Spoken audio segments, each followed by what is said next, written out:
Hello friends, ఇక్కడే సమర్పించే market సెట్లో స్వాగతం. ఇక ఈరోజు మెటల్స్ ఒక బిగ్ షైన్ అయ్యాయి. సో ప్రాబ్లీ అదే నిఫ్టీని హోల్డ్ చేసిందని మనం చెప్పుకోవచ్చు. సో థ్యాంక్స్ టు చైనా, వాళ్ళు ఏదైతే మార్టిగేజ్ రేట్ ఏదైతే ఉందో దాన్ని లో చేయడం జరిగింది. అండ్ ఒక కైండ్ ఆఫ్ స్టిమ్యులస్ అనేది ఒక అనౌన్స్మెంట్ రావటం చూసాం చైనాలో. మనం అది టోటలీ మెటల్ స్టాక్స్కి ఒక ఫ్యూయల్ లాగా రావటం చూసాం. బట్ ఆల్మోస్ట్ 4 to 6% కూడా మోస్ట్ ఆఫ్ ద స్టాక్స్ పెరగటం చూసాం. ఇక సెకండ్ హాఫ్ లో మనకి ఐటీ కూడా నేనేం తక్కువ అన్నట్టు ప్రాబ్లీ ఆ సెక్టర్ కూడా ఫ్రమ్ నెగటివ్ టు పాజిటివ్ వెళ్ళటం చూసాం మనం. So most of the IT stocks ఏవైతే ఉన్నాయో, front line especially Nifty based stocks ఏవైతే ఉన్నాయో, టెక్ మహీంద్రా కానీ విప్రో కానీ ఇవన్నీ కూడా ఆల్మోస్ట్ లో దగ్గర ఓపెన్ అయ్యి near to the high almost close out చూసాం. అంటే ఓపెన్ అండ్ లో ఆల్మోస్ట్ సేమ్ మనకు కనపడ్డాయి. కాబట్టి మేబీ ఐటీలో వర్స్ట్ అయిపోయిందా, లేకపోతే ఇది one day effect to manage Nifty అనేది మనం చూడాలి. అఫ్ కోర్స్ నిఫ్టీ అయితే ఎక్కడ నిన్న ఎక్కడుందో ఆల్మోస్ట్ అక్కడే క్లోజ్ అయింది. కాబట్టి ప్రాబ్లీ దానికి కారణం మనకి అందరికి తెలిసిందే. ఎప్పుడైతే 1 or 2 సెక్టర్స్ అవుట్ పర్ఫామ్ చేస్తాయో అదర్ సెక్టర్స్ డ్రాగ్ చేస్తాయని. సో ఈరోజు బ్యాంకింగ్ అండ్ ఎఫ్ఎంసీజీ డ్యూటీ తీసుకున్నాయి. సో ఆ సెక్టర్స్ డౌన్ చేయడంతో నిఫ్టీలో ఆ సెక్టర్ స్టాక్స్ పడుతుంటే నిఫ్టీలో క్లోజింగ్ మాత్రం నిఫ్టీ ఆల్మోస్ట్ నిన్నటి క్లోజ్ దగ్గర అయింది. సో ఈరోజు ఓపెన్ చూస్తే 25,920, ఒక స్వల్ప గ్యాప్ అప్ అండ్ ప్రాబ్లీ 26,000 అనేది టెస్ట్ చేయడం చూసాం. సో అదొక ల్యాండ్ మార్క్ చెప్పుకోవాలి మనం. 26,011 అనేది ఈరోజు ఒక న్యూ హైకి నిఫ్టీ రావడం చేసాం. And that's one of the psychological level 26 అనేది. సో ఇప్పుడు మనకు 26.2 అండ్ 26.4 లెవెల్స్ అయితే ఓపెన్ అప్ అయ్యాయి. బట్ బిఫోర్ దట్ ఒక కరెక్షన్ వస్తుందా, ఐ థింక్ వెయిట్ చేసి చూడాలి మనం. సో ఆల్ ఇన్ ఆల్ 25,940 దగ్గరే మనకు క్లోజ్ అయింది. నిన్నటి క్లోజింగ్ కూడా it's almost same. So nothing has happen to Nifty. But 25,611 ఏదైతే ఒక కీ సపోర్ట్ ఉందో అది హోల్డ్ చేస్తుందా లేదా అనేది చూడాలి. సో అప్పటి వరకు మేబీ కొద్ది టైం కరెక్షన్ ఉండే ఛాన్సెస్ నిఫ్టీలో కనిపిస్తుంది. ఇప్పుడు కూడా రేంజ్ చేంజ్ అవ్వలేదు. 25,600 టు 26,200 మధ్యలో ట్రేడ్ అయ్యే ఛాన్సెస్ ఎక్కువగా కనపడుతుంది. సో ఇండివిజువల్ స్క్రిప్ట్ చూసుకుంటే కనుక ఇందాక అనుకున్న మెటల్స్ లో టాటా స్టీల్ బిగ్గెస్ట్ గెయినర్ గా చెప్పాలి, 4.36. దాని తర్వాత హిండాల్కో 4% పెరగటం చూసినాం. అదేవిధంగా టెక్ మహీంద్రా అబౌట్ 2% పెరిగింది. HCl tech and probably Wipro లాంటివి మోర్ దెన్ 1% పెరిగాయి. ఇక పబ్లిక్ సెక్టర్ ఎంటర్ప్రైజ్ లో కూడా there was some good move. So stocks like power grid, ONGC ఇవి కూడా మోర్ దెన్ 1% పెరగటం చూసాం. ఇక వీక్ అయిన వాటిల్లో ఇందాక అనుకున్నట్టు banking, financials and FMCG. So biggest loser SBI life 2.8% పడింది. ఇంకా అదర్ నేమ్స్ లైక్ ఇండస్ ఇండ్ కానీ కోటక్ బ్యాంక్ ఇవన్నీ కూడా కొద్దిగా వీక్ ట్రేడ్ అయ్యాయి. అండ్ ఎఫ్ఎంసీజీ స్పేస్ లో లీవర్ బిగ్గెస్ట్ లూజర్ 2.4%. అండ్ ఇంకా అదర్ నేమ్స్ లో మనం చూస్తే కనుక నెస్లే, బ్రిటానియా కూడా వీక్ అయ్యాయి. అండ్ ఇక్కడ కోర్ సెక్టర్ స్టాక్స్ ఏవైతే ఉన్నాయో సిమెంట్ స్పేస్ లో గ్రాసిమ్, అల్ట్రాటెక్ లాంటివి అండ్ ఆటోలో స్వల్పంగా ప్రాఫిట్ బుకింగ్ అనేది రావటం చూసాం. ఇక బ్యాంక్ నిఫ్టీలోకి వెళ్ళి చూస్తే కనుక ఒక doji formation kind of pattern మనకు రావటం చూసాం. మేబీ ఒక 50 to 80 పాయింట్స్ సెపరేషన్ మనకు పక్కన పెడితే కనుక. సో నిన్నటి క్లోజింగ్ తో చూస్తే 54,105, ఈరోజు జస్ట్ 54,110 దగ్గర ఓపెన్ అయింది. బట్ ఇనీషియల్లీ 54,247 ఇనీషియల్లీ ఒక హై ఫామ్ అవటం చూసాం. నిన్నటి హై బ్రీచ్ అయింది ఒక స్టేజ్ లో. బట్ టోటల్ డే మొత్తంలో 54,000 అరౌండ్ లోనే ట్రేడ్ అవటం చూసాం. సో దీన్ని బట్టి అర్థమయ్యేది ఏంటి అంటే కనుక రేపటి ఎక్స్పైరీ ఏదైతే ఉందో అది ఇప్పుడే ప్లే చేసిందా అనేది మనం చూడాలి. ఎందుకంటే రేపు వీక్లీ ఆప్షన్స్ ఎక్స్పైరీ బ్యాంక్ నిఫ్టీలో. And 54,000 call and put options ఏదైతే స్మార్ట్ మనీ ఉందో డెఫినెట్లీ ఐ థింక్ రిటైల్ దగ్గర నుంచి there is some, I mean వాళ్ళు ప్రాఫిట్స్ అనేది తీసుకొని ఉంటారు. రిటైల్ సెగ్మెంట్ లాసెస్ అన్ని కూడా. సో ఈ స్టేజ్ లో మనకి థ్రెట్ ఎక్కడ వస్తుందంటే 53,350 కింద క్లోజ్ అవుతే బ్యాంక్ నిఫ్టీలో థ్రెట్ వస్తుంది, which is about 600 points lower. But ఒక మేజర్ సపోర్ట్ అంటే కనుక చాలా దూరం ఉంది, 52,267, which is 20-day moving average. Naturally ఉంటుంది, ఎందుకంటే మనకి లాస్ట్ 9 days లో ఈ రోజే ఫస్ట్ రెడ్ బార్ రావటం చూసాం ఆల్మోస్ట్. సో 50,300 నుంచి 54,300, సో క్లోజ్ టు 4,000 పాయింట్స్ పెరిగినాక ఒక పాజ్ ఆర్ ఒక రిట్రేస్మెంట్ అనేది ఉంటుంది. సో 30% రిట్రేస్మెంట్ మనం తీసుకున్న ఇక్కడ నుంచి ప్రాబ్లీ ఒక 200 పాయింట్స్ కిందకి వచ్చినా కూడా ఆశ్చర్యం లేదు. బట్ ఇది ఇప్పుడే వస్తుందా, లేకపోతే ఎక్స్పైరీ తర్వాత వస్తుందా, లేకపోతే మంత్లీ ఎక్స్పైరీ తర్వాత వస్తుందా అనేది మనం వేచి చూడాలి. సో ఇక బ్యాంక్ నిఫ్టీలో గెయినర్స్ చూస్తే కనుక ఇట్ వాజ్ ఓన్లీ 2 బ్యాంక్స్, అది కూడా federal 1.7%.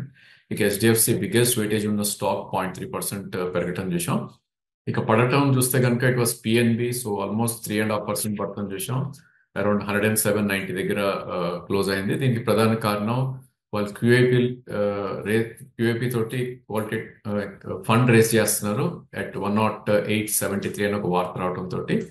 So front selling general అవుతుంది కాబట్టి ఆ స్టాక్ అబౌట్ 3.5% పడింది. And Bandhan bank and Indus and Kotak ఇవన్నీ కూడా బిట్వీన్ 1 to 2% కూడా కరెక్ట్ అవటం చేసాం. ఇంకా other PSU names like SBI and bank of Baroda స్వల్పంగా నష్టపోవటం చూసాం. ఇక ఎఫ్ఎండో స్పేస్ లో కూడా it was all metals day అని చెప్పాలి మనం. సో బిగ్గెస్ట్ గెయినర్ ఈ రోజు చూస్తే కనుక నేషనల్ అల్యూమినియం అబౌట్ 6.7% పెరగటం చూసాం.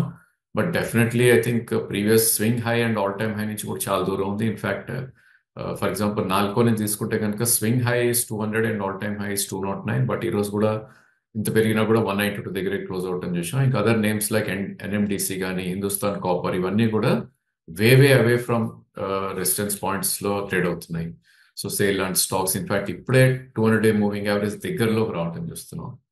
ఇంకా అదర్ నేమ్స్ మనం చూస్తే కనుక it was pharma and power stocks అని చెప్పొచ్చు. ఇన్ఫాక్ట్ టాటా పవర్ ఈరోజు ఒక న్యూ హై హిట్ అవటం చేసాం. ఇంకా అదర్ ఫార్మా నేమ్స్ లో మనం చూస్తే కనుక అరబిందో, బయోకాన్, ఇప్కా ల్యాబ్స్ లాంటివి పెరగటం చేసాం. ఇంకా అదే ఐటీ మిడ్ క్యాప్స్ లో మనం చూస్తే కనుక ఇట్ వాజ్ ఓఎఫ్ఎస్ఎస్, కోఫోర్జ్ లాంటి స్టాక్స్ లో ఒక మంచి మూవ్మెంట్ రావటం చేసాం. ఇక బిగ్గెస్ట్ ఫాల్ ఈ రోజు చూస్తే కనుక ఐఎక్స్ లో క్లోజ్ టు అబౌట్ 11% క్రాక్ రావటం చేసాం. సో లాస్ట్ వీక్ లో కూడా ఏదైతే ఉందో దాని కింద ఈ రోజు ఆల్రెడీ క్లోజ్ అవటం చేసాం. సో దీనికి ప్రధాన కారణం ప్రాబ్లీ ఒక రూల్ రాబోతుంది అని ఒక న్యూస్ తోటి. So market coupling, by and cell bits అన్ని కూడా ఆల్ ఎక్స్చేంజెస్ పవర్ ఎక్స్చేంజ్ నుంచి రిలేట్ చేస్తారని. సో దాంతో ఏమవుతుందంటే ఎక్స్క్లూజివిటీ ఏదైతే ఐఎక్స్ ఉందో అది పోతుంది అని ఒక న్యూస్ అయితే మార్కెట్ లో వచ్చింది. ఒక యూనిఫామ్ ప్రైసింగ్ డిస్కవరీ ఒకటి మెకానిజం ఒకటి వచ్చే ప్రపోజల్ ఉంది ఫర్ పవర్ అనేది. అందుకోసం ఈ స్టాక్ లో ఒక బిగ్ సెల్ ఆఫ్ రావటం చేసాం. దాని తర్వాత న్యాచురల్లీ బ్యాంకింగ్ ఫైనాన్షియల్స్ లో కూడా ఇక్కడ కూడా కొద్దిగా సెల్లింగ్ ఉంటుంది బికాస్ ఆఫ్ ఫ్రంట్ లైన్ లో ఎక్కడైతే సెల్లింగ్ వచ్చిందో దాని స్పిల్ ఓవర్ ఉంటుంది కాబట్టి. సో అదర్ నేమ్స్ మనం చూస్తే కనుక ఐసిఐసిఐ, ఎస్బీ కార్డ్ కానీ మన్నాపురం, క్యాన్ఫిన్ హోమ్, సియూబి, ఆర్బిఎల్ ఇవన్నీ కూడా వీక్ గా ట్రేడ్ అవటం చేసాం. ఇక కొన్ని హైబిటా నేమ్స్ లో ప్రాబ్లీ పేజ్ ఇండస్ట్రీస్, ఐడియా, లేదంటే గుజరాత్ గ్యాస్, పిఐ ఇండస్ట్రీ లాంటి స్టాక్స్ లో స్వల్ప వీక్నెస్ అనేది రావటం చూసాం. ఇక క్యాష్ మార్కెట్ లోకి వెళ్ళి చూస్తే కనుక అగైన్ కొన్ని stocks have emerge as a new high. So ఈరోజు ఎస్హెచ్ కేల్కర్ ఒక న్యూ హైకి రావటం చూసాం. సో ప్రాబ్లీ వాల్యూమ్ కూడా మంచి బ్రేక్అవుట్ వచ్చింది. 1.4 crores వాల్యూమ్ అయింది. సో ఇలాంటి వాల్యూమ్స్ వచ్చి కూడా డెఫినెట్లీ సమ్ ఇన్స్టిట్యూషన్ ఉంటుంది ఈ రోజు బయింగ్ కి. సో ప్రాబ్లీ యావరేజ్ వాల్యూమ్ ఇది 4 to 5 lakhs అయ్యేది. అండ్ అదేవిధంగా ఇంకో one more stock new high రాకపోయినా కూడా ఒక స్వింగ్ హై రీచ్ అవటం చూసాం, JM financial. So JM financial లో మనందరికి తెలిసిందే 2 months బ్యాక్ ప్రాబ్లీ వాళ్ళకి ఏదో రెస్ట్రిక్షన్స్ పెట్టారో కొన్ని ప్రొడక్ట్స్ మీద. సో ఆ స్టాక్ ఆల్మోస్ట్ మనకి 120 నుంచి 80 దాకా రావటం చూసాం. సో ఈరోజు 140 to 11% దాకా పెరగటం చూసాం. ఇంకా అదర్ నేమ్స్ ఏవైతే కింద నుంచి పెరిగాయో వాటిలో చూస్తే కనుక సెఫైర్ కానీ, తత్వ, ఇన్ఫాక్ట్ కేపీఐ గ్రీన్ కానీ, కాఫీ డే వీక్ స్టాక్స్ ఇవన్నీ కూడా. And most of the stocks upper circuit లో లాక్ అవటం చేసాం. ఇక పేటిఎం ఈ రోజు ఒక 4% దాకా పెరగటం చేసాం. దీనికి రీజన్ ఏంటంటే కనుక ఎంకే బ్రోకింగ్ హౌస్ ఏదైతే ఉందో వీళ్ళు టార్గెట్ 750 ఇవ్వటం జరిగింది. సో ఈరోజు 680 దగ్గర ఒక 4 to 5% పెరగటం చూసాం. కొన్ని స్టాక్స్ ప్రాబ్లీ ఈరోజు ప్రాఫిట్ బుకింగ్ గురయ్యాయని చెప్పొచ్చు. Of course last couple of days గా పెరిగిన స్టాక్స్ అవి. So nothing much to discuss, but definitely by point ఎక్కడ అనేది వాచ్ చేయడానికి పనికొస్తాయి. అది ఫర్ ఎగ్జాంపుల్ నవా 7.5% ఈరోజు క్రాక్ అవుట్ చేసాం.